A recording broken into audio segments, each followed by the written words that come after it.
let's start. And I decided to start with what I'm talking with every consultee about now, which is therapy during this plague. Um, let's talk, I want to do this quickly because I know there's other things you want to know, but most of us have to work online right now because it's the only way it's safe and legal. So at least where I live, no office visits unless you're a doctor, okay? So telehealth, there's all kinds of apps for it. I use one called Secure Video that's on the Zoom platform, and I've been using this for years to work with a few clients who like moved overseas or out of state, and all consult groups all over the place and individual consultees. There's Zoom. Doxy is one I don't know, but a lot of people are using. FaceTime is actually HIPAA compliant. You can use it on your phone, on a Mac or an iPad. And there are several in-app apps that go with various kind of mental health billing and like that. They've got ways to reach people from there. And I'm not going to go into the details of them, but so there's lots of ways to do this. What I want to talk about is actually doing this stuff. First of all, when I'm doing this, we get close to the screen so that people can see me and feel me. A lot of my clients have attachment issues. They so want to be close. And when I'm working with them, when we talk about attachment a bit later, I'm close to them. I'm tapping on them. You know, our faces are 2 feet from each other. And so I don't want to do therapy from back here. I really do it from right here. And I want to see them. And they usually start out with their heads down here somewhere. And I ask them, move your screen so I can see more of you, because I want to be able to respond to you so I can see you. I also do more gesturing, like, yes, you, when things are good. Or, oh, so they can see it, so that it can get more over there, okay? I connect the best I can, and you do it. Respond verbally to everything you see over there, more than you might in person, just to let them know you're getting it. Oh, your face just shifted, which is really good with all attachment issues because they probably didn't get that from their parents. Your face just shifted. What's happening right now? Oh, you started blinking. What's the feeling there? And sometimes even in these screens, you can feel that client and you can say, oh, I'm feeling the sadness or the anger's coming through the screen. That's great. Unless, of course, it's at me, you know, but it even is great then, you know, so really respond. Eye movements, if you have a laptop, you need to do it over the top of your screen. I'm about 5 inches over where my camera is right now. Because if you do it where you see their eyes, it's going to be down here for them. So get it, move your hands up, align it, and don't go too far. Also, if you're getting tired, go right up to the camera and do it. You don't have to move so much, okay? You might do it with one finger that way if it's not like this, okay? Tapping methods. I learned this from Katie O'Shea in the last year. Everybody try this. Face your hands towards each other. Okay? Hook the thumbs, curl the fingers up. You can see the fingers are curled up. Stick them on either side of your breastbone. Now there's some places there when you poke into them, if you poke hard, it's gonna hurt. That's actually kidney meridian for you people into Chinese medicine and energy psychology and like that. People tapping on that is more powerful than this, or knees, or toes, even though the other things can. So here's a way for self-tapping, since you can't tap on them and you can't hand them the buzzies. Yeah, so try that. Okay. The other thing is with this telehealth stuff, to talk about the process of it. What's it like for you, client, to have me over here? And what I'm hearing from like 90% of the people I deal with is, you know, it's better than I thought it would be. It's not as good because I don't get to hug you at the end for those people who do that. But it actually, I feel connected and it's working. And I'm doing EMDR with people and it's working. And I'm responding to people and it's working. But find out, and some people hate it, you know, and what's going on and how can we make this better, you know? Okay. So the issues around this,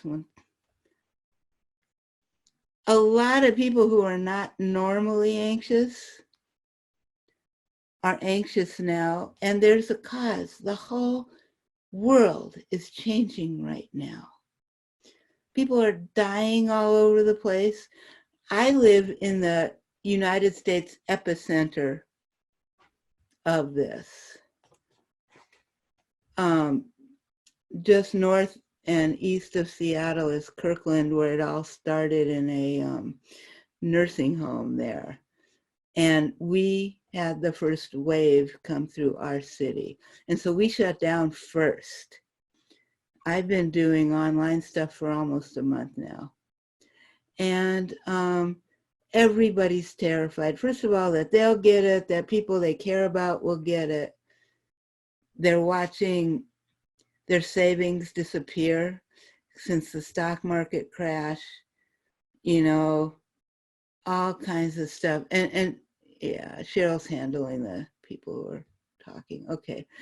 And so, and people with anxiety disorders are completely freaking out. That's the clinical term for what's happening. Okay.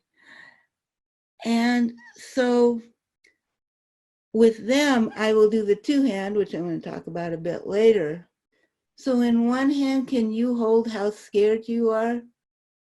And in the other, the actual danger to you and yours, given that you're all sequestered in your houses and, you know, like that. And the fear is usually at a 10 and the danger's at like a 1 or 2. But it's helpful for them to acknowledge both of these, you know, to ask them, what have you lost already? Well, my ability to go to the movies. We lost our ability to host music, which we do weekly at our house, you know. We lost, my Passover Seder is going to be online, you know, a lot of things. What are you afraid you'll lose? Just, and this is for anybody, garden variety people, there's real losses. There's societal fears. Then we're getting into the next depression, maybe. Lots of deaths, months of seclusion, we don't know. People get to feel afraid. And I even know some therapists that I consult to who have been telling people, oh, it's okay. Don't tell them it's okay. It's not okay. Let them acknowledge the fears. There are things to do with the anxiety. Here is my favorite. It comes from energy psychology, and for people into acupuncture and like that, it calms down the triple heater meridian. When I showed 1,200 people how to do this at a conference in New York City 2 years ago, Stephen Porges was there, and he came up to me and then he stood in front of everybody and he said, "You know why this works? It works directly on the vagus nerve. This is a good thing." So that was like, wow, okay, cool, you know. So this is how it looks. Let's think of, well, in my liberal part of the world, what we would think of is, let's think of a second term for the president. But if you like him, you could say, what if a Democrat wins next time? Okay, but feel your anxiety in your body, if with whichever one of those makes it come up, okay? Put your fingers over the opposite eyebrow, okay? So I'm using my right hand over my left eyebrow. Rub it back to the top of your ear. Flatten it out, down your neck, point of the shoulder, point of the elbow, and out the back of your hand. Whoops, the back of your hand. And now do that faster twice. You don't have to have your hand out. I'm doing that so you can see it. Okay? And now switch hands and do it on the other side. Okay? And you can do it quickly once you know what you're doing. Okay. Okay? And for people who are lots and lots of fear, they might need to do it 10 times on a side to calm down. The other thing to do, and this is the way to stop, we'll talk about later, the panic attack, breathing out all the way, all the way, all the way, breathing in halfway. Breathe out all the way, all the way, all the way. Breathe in halfway. Breathe out all the way, all the way, all the way. Breathe in halfway. So for you meditators or you people who've done yoga where this has happened, if you think of what people, the Buddhists do with Om,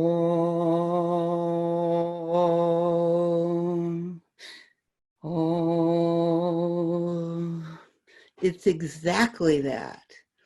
They've been doing this for hundreds and hundreds and hundreds of years, and it's worked pretty well for them.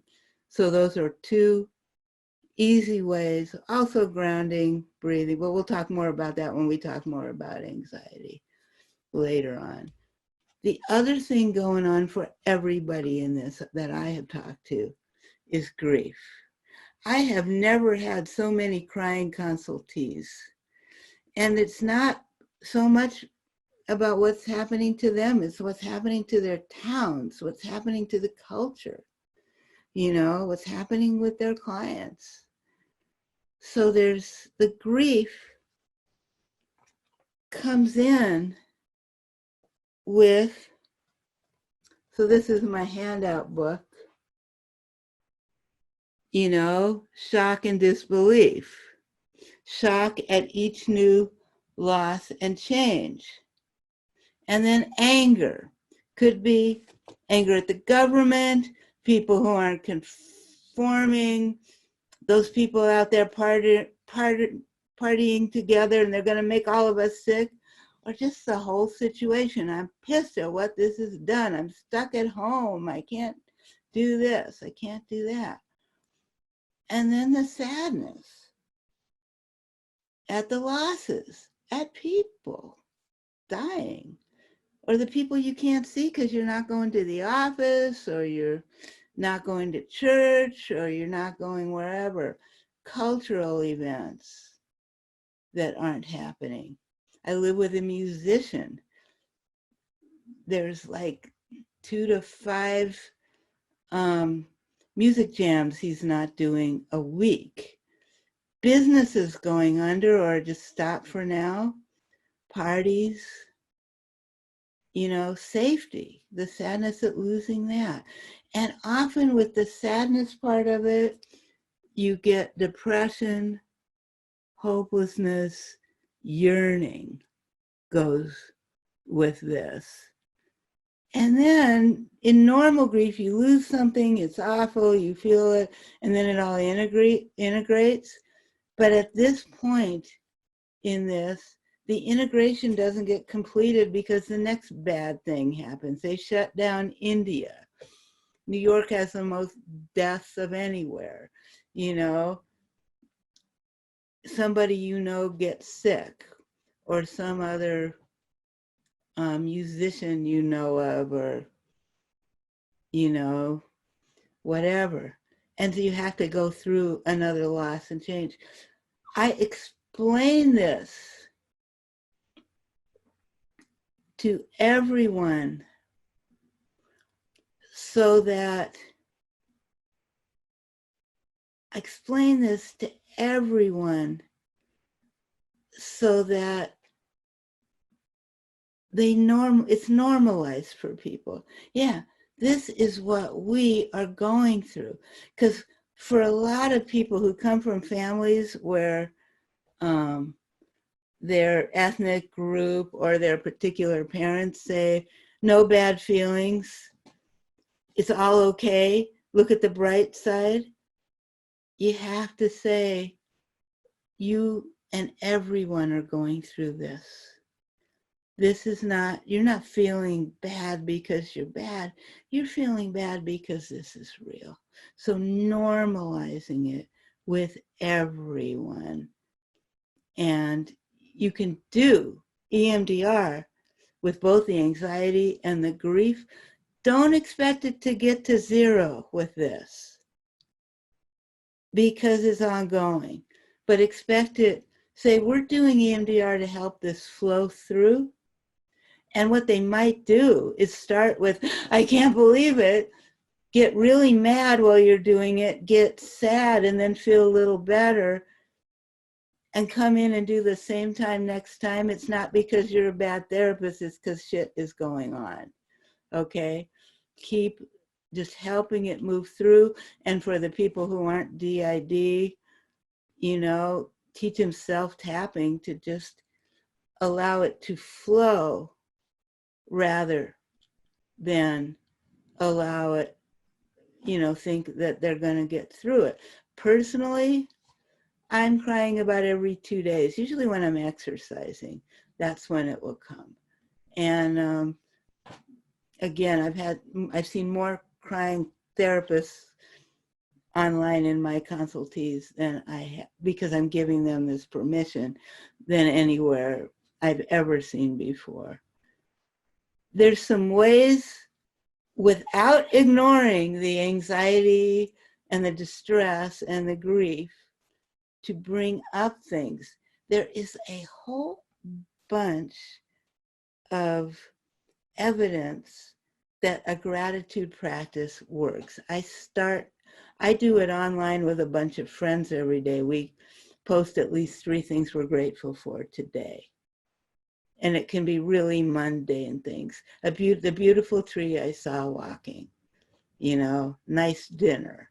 It can be profound big things, you know, doesn't matter. But if you get people to write down 3 things each day that they're grateful for in the midst of all this crap, it can be helpful. For me, my house, my ability to work, my health insurance, my relationship, my ability to walk, my health.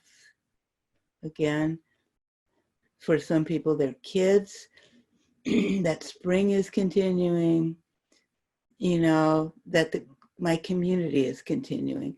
Last night, most of my block came out at 8 o'clock and banged pans and sang songs in honor and cheered in honor of all the healthcare professionals. And this happened all over the country.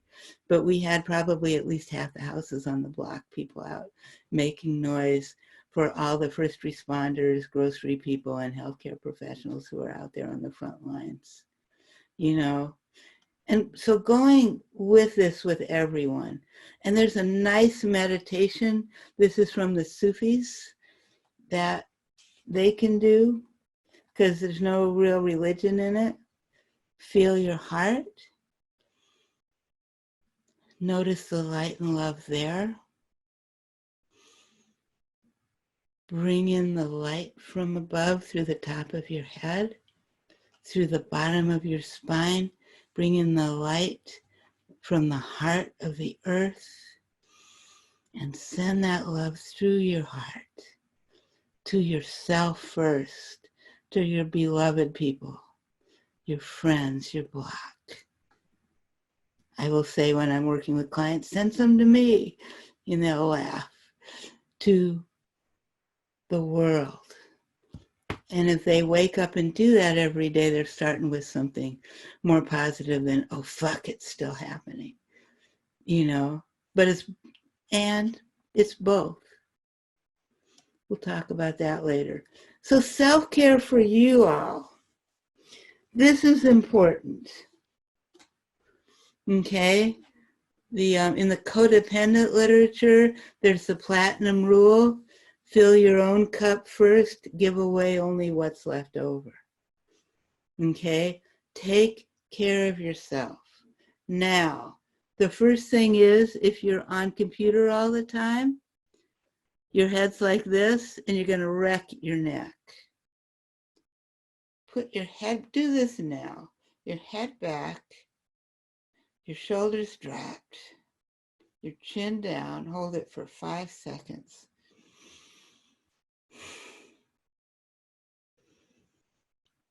And do this several times a day for 5 times in a row. And you know what? When a client is rattling on around something, or when you're doing this, you can be doing this. You can be doing this all the time if you remember. Now there's another thing that you can do for this so we don't all end up like that. Okay? YWLT. All right? Start out with your arms up over your head like this, shoulders back, not too far back, chin down, neck back, chin down. Okay, knees loose if you're standing up. 2 deep breaths. That's the Y. W. Here, move your shoulder blades back, neck back, chin down. 2 deep breaths. Should all be doing this right now. You can do it sitting, you can do it standing. L is the hardest one. Down here, really move those shoulder blades back. Somebody's pulling your thumbs back. Neck down, 2 deep breaths. And T. Not quite as hard. Again, neck down, chin down, neck back, 2 deep breaths. If you can do that like 5 times a day between clients, before you get on the damn computer, after, it's going to be really helpful, and maybe you'll get through this without being permanently hunched over. Okay? Get away from the computer in the meantime and move your body. In almost every place in the country, it is okay to go for a walk. My fun time is going for the walks, and now we're doing the 6 feet apart thing. And so one of us or both of us will move off the sidewalk, you know, that person coming my direction, and I'll say, watch out for the cooties, and we'll both laugh. So connect with people out there. You know, in Seattle, people aren't known for connecting, but we're connecting more during this with strangers. Leave time for your own feelings. If you don't have a partner to talk to your friends, get a therapist, you know, something. Meditate if you do that. Leave time to just check in with this person, okay? Talk to people you haven't talked to for a while. I'm getting phone calls from all over the country from family that I haven't seen in years sometimes. Are you okay? You know, I'm okay. You're in Seattle. You're not dead, are you? I don't think so, you know. Now, a lot of therapists and a lot of people working at home now are gaining weight because the kitchen is right there. Get some good healthful foods at home so you can eat carrots and protein at your breaks, you know, or some nuts, you know, or something, so that you can snack all day if you want, but it's not going to kill you. All right. But it has to be stuff you like, but again, not all carbs and sugar. Talk to your colleagues. If you're not in a consult group, organize a peer consult group for yourself, you know, online. Let's get together and talk about getting through this thing together, you know. Find 4 therapists you like and or a few people and do that. Figure out how to have fun, you know. Netflix, not just the pandemic movie, okay? More fun things. Play games with whoever you live with or online.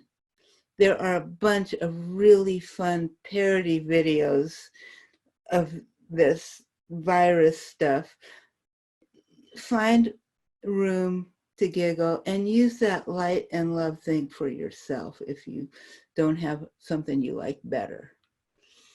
Breathing it into that heart, sending it to you. Okay, you first. All right, that's the self-care part that wasn't originally in there, but here we go.